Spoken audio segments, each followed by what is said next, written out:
অনেক গবেষণা করে পেলাম, আপনারাও মিলাতে পারবেন। এখন অধিকাংশ ছেলেরা তার নিজের মা বাপকে বিয়ে করার পর আর ভাত দেয়। আপনাদের দিকে হচ্ছে না এরকম? কেন হয়? কেন নিজের মা বাপকে ছেলেরা ভাত দিচ্ছে না? দোষ অনেক মা বাবার আছে। আমি বলছি না যে মা বাবার সবারই দোষ আছে, কিন্তু অনেক দোষ মা বাবার আছে। ছেলে ভদ্রতা শিখেনি, ছেলে শিষ্টাচার শিখেনি, আদব শিখেনি, আখলাক শিখেনি। কেন? আপনার জন্যই শিখেনি। এটা বাস্তব চিত্র আপনাকে বলি। আপনাদের দিকের লোকেরা বিড়ি খায়, বিড়ি, এরা কথা বলে না। আবার বিড়ি খায় কি খায় না? খায়। এটা তো সুন্নত নাকি? হ্যাঁ বলছে, হ্যাঁ সুন্নত। বিড়ি খায়, আপনাদের দিকের লোকে খায়। একটা বাবা ওর ছেলেকে বলছে যে বেটা, বালিশের তলে বিড়ি রাখা আছে, তুমি বিড়িটা নিয়ে এসো। ভালো করে বুঝেন কথাটা।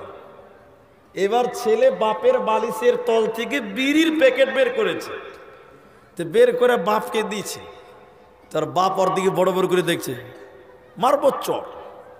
খালি বিড়ি দিলে হবে? আগুন কোথায়? যা বিড়ি ধরে নিয়ে আয়, জাল বিড়ি ধরে নিয়ে আয়। ছেলেকে বাপ বিড়ি ধরাতে বলছে। আমার দিকে দেখেন, ছেলে এবার বাপের জন্য বাড়ি থেকে আগুন ধরিয়ে, বিড়িতে আগুন ধরিয়ে বাপের জন্য বিড়ি আনছে। এবার আপনারা ভালো জানেন আমার চেতে, আগুন ধরিয়ে যদি না টানে আগুন থাকবে না, নিভে যাবে? এরা বলে না কথা, আগুন নিভে যাবে না? নিভে যাবে। এবার ছেলে ঘরে আগুন ধরিয়ে বিড়িটা আনতে আনতে আনতে আনতে আগুন নিভে গেছে। ওর বাপের কাছে নিয়ে এসে নিভা বিড়ি নিয়ে চলে এসছে। তো ওর বাপ বলছে, এই গাধা, মারবো চর, বিড়ি নিভে গেছে যারা, তো নিভলো তো আমি কি করবো আব্বা? তো বাপ তখন বলছে, এই খ্যাপা, বিড়ি ধরিয়ে তুই টানতে টানতে লিয়া, তাহলে তো নিভবে না। এখন বলেন, ছেলে বাপার জন্য বিড়ি ধরিয়ে টানতে টানতে বাপেকে এনে দিল, তার মানে একটা বিড়ি বাপ বেটা মিলে খেলো। আচ্ছা বলুন, এই ছেলে ভালো হবে না খারাপ হবে ভাই? বাপ যদি বিড়ি খায়, ছেলে সিগারেট খাওয়া শিখবে। ঠিক বললাম না? নাই বলেন? শিষ্টাচার না। আল্লাহ বলছেন, ওয়াবিল ওয়ালিদাইনি ইহসানা, হে ছেলেরা, তোমরা তোমার মা বাপের সঙ্গে ইহসান করো, ভালো ব্যবহার করো। কেমন করবেন? চলুন তারিখ আপনাকে শোনাই।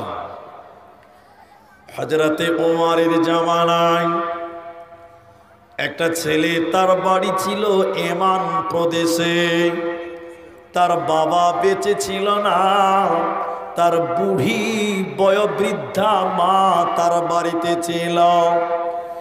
মা চোখে দেখতে পেত না, মা বুড়ি হয়ে গেছে, হাঁটতে পারে না।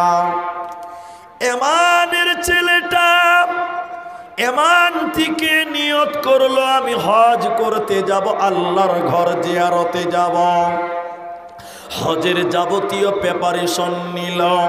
হজের যাবতীয় প্রস্তুতি নেওয়ার পর এই ছেলেটা তার বুড়ি মা, অন্ধা মার কাছে গিয়ে বলল, আম্মু জান, আপনি আমার জন্য দোয়া করেন, আমি আল্লাহর ঘর জিয়ারতে চললাম। মায়ের গুরুত্ব কত তরুণেরা শুনে নাও। এবার বুড়ি মা, বৃদ্ধা মা, চোখে দেখতে পায় না, হাঁটতে পারে না। এই বয়োবৃদ্ধা মা তার ছেলেকে বলল, বেটা রে, আমার জীবনে বড় আশা ছিল, আমার জীবনে বড় শখ ছিল বেটা, আমি আল্লাহর ঘর জিয়ারত করব। বেটা রে, আমাকেও সঙ্গে করে নিয়ে চলো। এবার ছেলে কি করবে? মা আবদার করেছে, হজ করতে যাবে। ওই জামানাতে প্লেন ছিল না, বিমান ছিল না, ট্রেন ছিল না, বাস ছিল না, হেঁটে হেঁটে হজ করতে যেতে হতো। কখনো নৌকা ছিল, কখনো হেঁটে হেঁটে হেঁটে হেঁটে হজ করতে হতো। এবার ছেলেটা নিরুপায় হয়ে গেল। বুড়ি মাকে চোখে দেখতে পাই না, বয়োবৃদ্ধা মা, ন্যাংরা মা, হাঁটতে পারে না। ছেলে নিজের বুড়ি মাকে পিঠে করে বেঁধে নিল। বাঁধার পরে মাকে পিঠে করে নিয়ে হাঁটতে হাঁটতে এমান থেকে মক্কায় এলো। মক্কাতে আসার পরে মাকে পিঠে করে নিয়ে হজের যাবতীয় কাজ সমাপনী দিল। হজের যাবতীয় কাজ সমাপনী দেওয়ার পর এই ছেলেটা তার মাকে নিয়ে উমারের সামনে গেল। আমিরুল মুমিনিন, খলিফাতুল মুসলিমিন হযরতে ওমর, আপনি বলুন তো মা, আমি উমর, হে উমর শুনে নাও, আমি আমার বুড়ি মাকে, আমি আমার অন্ধা মাকে এমান থেকে পিঠে করে নিয়ে এলাম।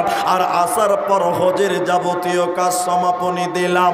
সাফা, মারওয়া, মুজদালিফা, আরাফা, মিনা, হজের যাবতীয় কাজ সমাপনী দিলাম। আমি আমার মাকে পিঠে করে নিয়ে পিঠ থেকে আমি আমার মাকে হাঁটাই নাই।